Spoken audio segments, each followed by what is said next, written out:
Di tengah hamparan tanah yang pecah-pecah menyerupai retakan pada cermin tua, berdirilah seorang pria paruh baya bernama Pak Aris yang menatap langit biru tanpa awan dengan ketenangan yang ganjil.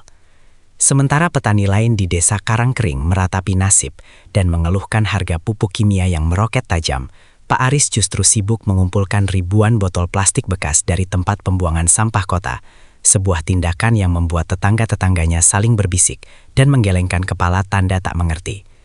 Siapa yang menyangka bahwa di balik tumpukan sampah plastik dan ramuan berbau menyengat yang ia racik di belakang rumahnya, tersimpan sebuah rahasia besar yang akan mengubah wajah pertanian di desa itu selamanya, mengubah cibiran menjadi decak kagum yang tak berkesudahan.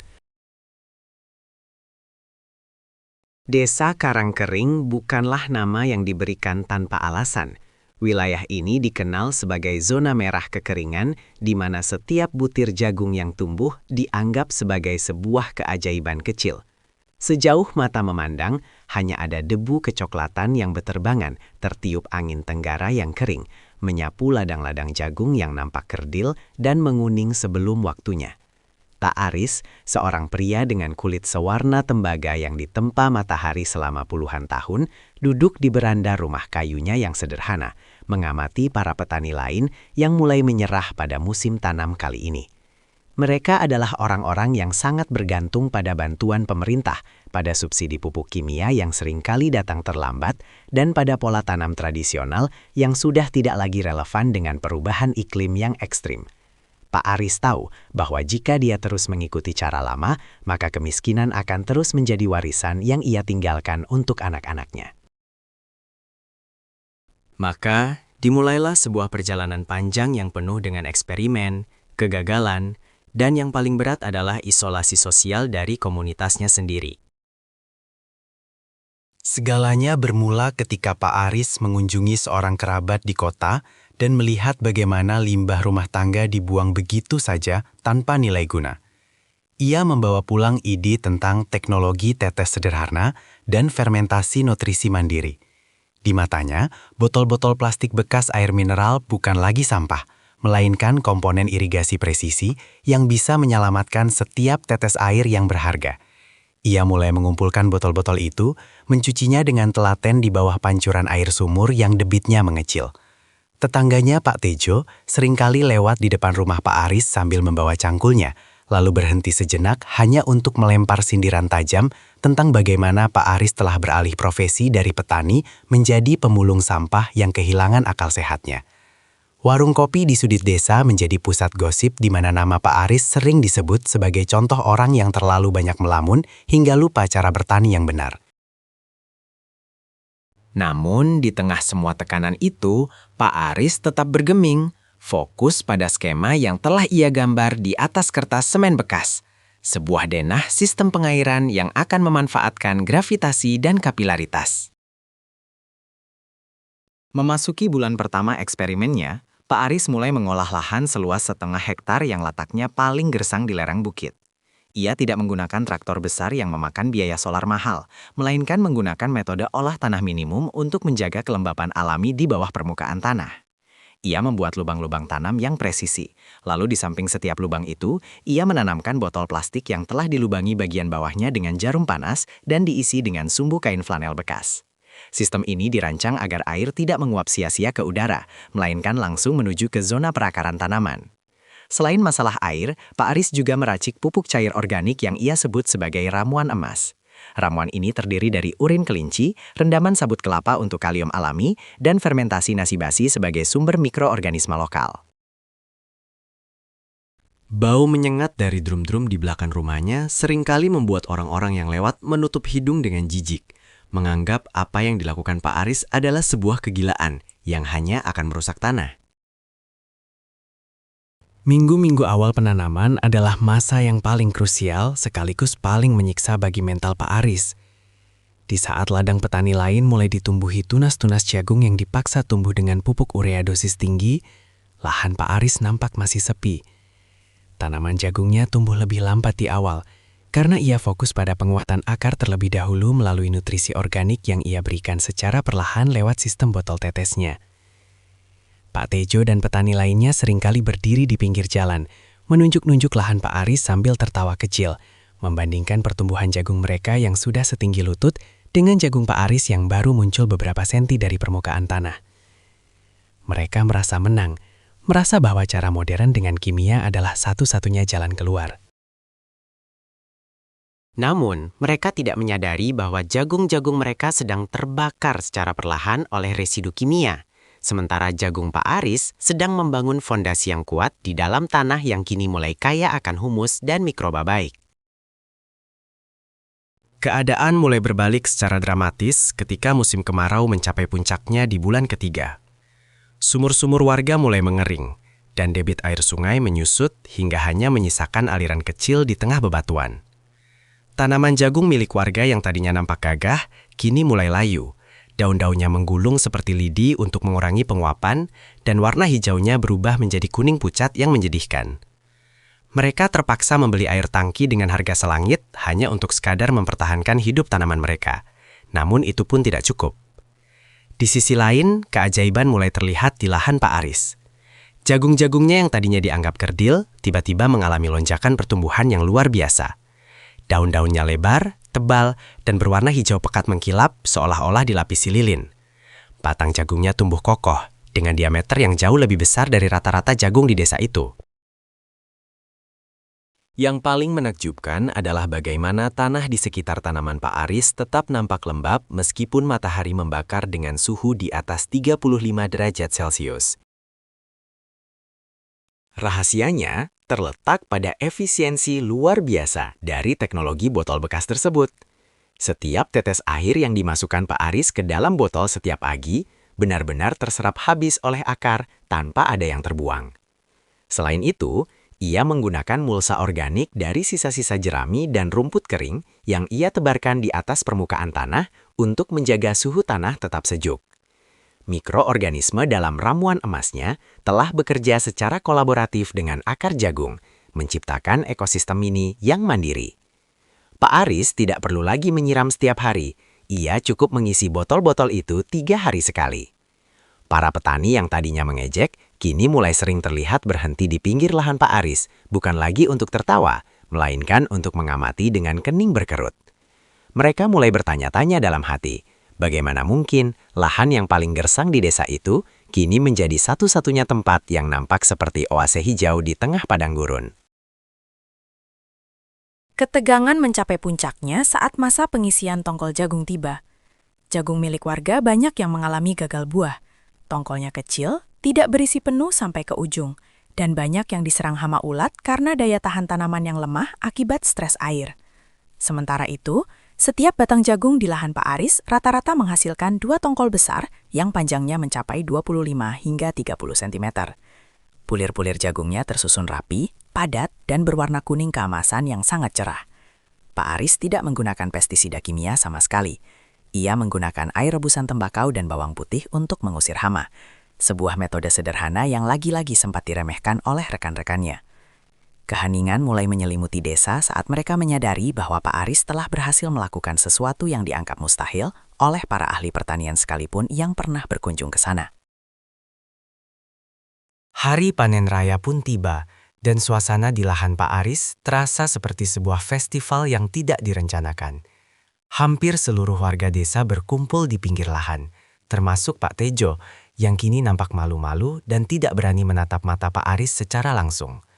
Pak Aris mengundang mereka semua untuk masuk ke lahannya, merasakan sendiri tekstur tanah yang kini empuk dan kaya akan cacing tanah, sesuatu yang sudah lama hilang dari tanah karang kering akibat penggunaan kimia berlebih selama puluhan tahun. Saat jagung-jagung itu dipetik dan dikupas, suara decak kagum terdengar bersahut-sahutan. Belum pernah ada jagung dengan kualitas sehebat itu dihasilkan di desa ini, bahkan pada musim penghujan yang paling baik sekalipun. Hasil timbangan menunjukkan angka yang fantastis. Dari lahan setengah hektar itu, Pak Aris berhasil memanen hampir 5 ton jagung pipil kering, 2 kali lipat dari hasil rata-rata petani lain yang menggunakan biaya operasional 3 kali lebih besar darinya. Keberhasilan ini menjadi tamparan keras sekaligus pelajaran berharga bagi seluruh masyarakat desa. Mereka yang dulunya menganggap botol plastik sebagai sampah, kini mulai melihatnya sebagai alat penyelamat ekonomi. Pak Aris tidak menyimpan rahasianya sendiri.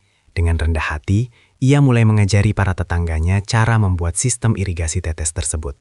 Ia menjelaskan dengan detail bagaimana cara kerja sumbu flanel, bagaimana mengatur debit tetesan air agar sesuai dengan kebutuhan tanaman di berbagai fase pertumbuhan, dan bagaimana cara menfermentasi bahan-bahan alami yang ada di sekitar mereka untuk dijadikan pupuk cair yang super kuat. Suasana di warung kopi kini berubah total. Topik pembicaraan bukan lagi tentang keluhan harga pupuk, melainkan tentang berapa banyak botol bekas yang berhasil mereka kumpulkan dan bagaimana perkembangan mikroba di dalam drum fermentasi mereka masing-masing. Transformasi sosial ini jauh lebih berharga daripada sekadar hasil panen jagung yang melimpah. Desa Karangkering yang dulu muram dan penuh keputusasaan, kini menjadi desa yang mandiri dan inovatif.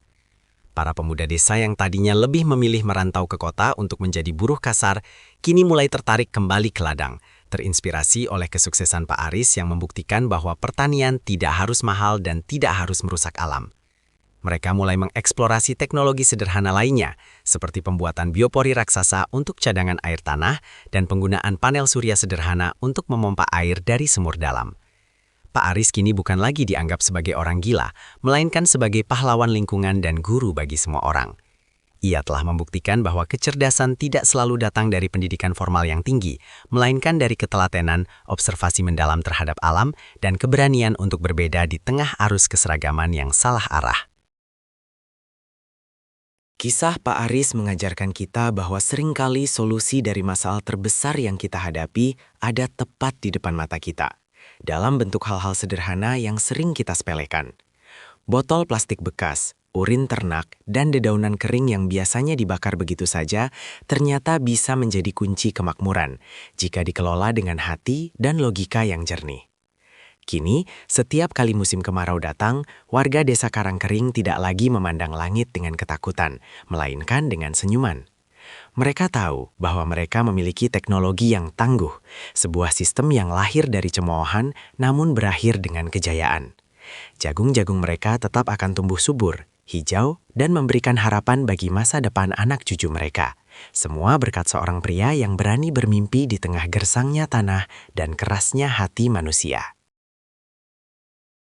Pemandangan di sore hari di desa Karangkering kini nampak berbeda. Di sepanjang pinggiran lahan terlihat barisan botol plastik yang tertata rapi, memberikan kehidupan setetes demi setetes pada tanaman yang haus. Ini adalah monumen bisu bagi kemenangan kreativitas atas keterbatasan.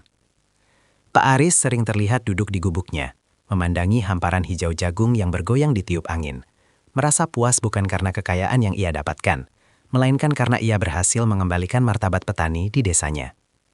Ia telah memutus rantai ketergantungan pada pihak luar dan membuktikan bahwa kedaulatan pangan bisa dimulai dari halaman belakang rumah sendiri dengan biaya yang hampir Rp0. Sebuah revolusi sunyi yang berawal dari tumpukan sampah dan berakhir menjadi emas hijau yang menghidupi seluruh desa. Ketakjuban masyarakat kini telah berubah menjadi sebuah budaya baru, yaitu budaya riset sederhana di tingkat petani. Mereka mulai mencatat setiap perubahan yang terjadi pada tanaman mereka, saling berbagi tips tentang campuran nutrisi organik yang paling efektif, dan bersama-sama menjaga kebersihan lingkungan dari sampah plastik untuk diolah kembali menjadi sistem irigasi. Pak Aris telah berhasil mengubah pola pikir sebuah komunitas dari konsumtif menjadi produktif, dari pesimis menjadi optimis. Ia selalu berpesan kepada siapa saja yang datang berkunjung ke lahannya, bahwa tanah adalah ibu yang akan memberi jika kita merawatnya dengan kasih sayang, bukan dengan paksaan kimia yang mematikan. Dan di bawah sinar matahari senja yang mulai meredup, jagung-jagung itu seolah berbisik, berterima kasih pada tangan-tangan kasar yang kini telah menjadi lebih bijaksana dalam mengelola karunia alam. Keberhasilan ini juga menarik perhatian pemerintah daerah dan para akademisi yang datang untuk melakukan studi banding. Mereka terkejut melihat bagaimana teknologi yang begitu sederhana bisa memberikan hasil yang mengalahkan sistem pertanian modern yang mahal.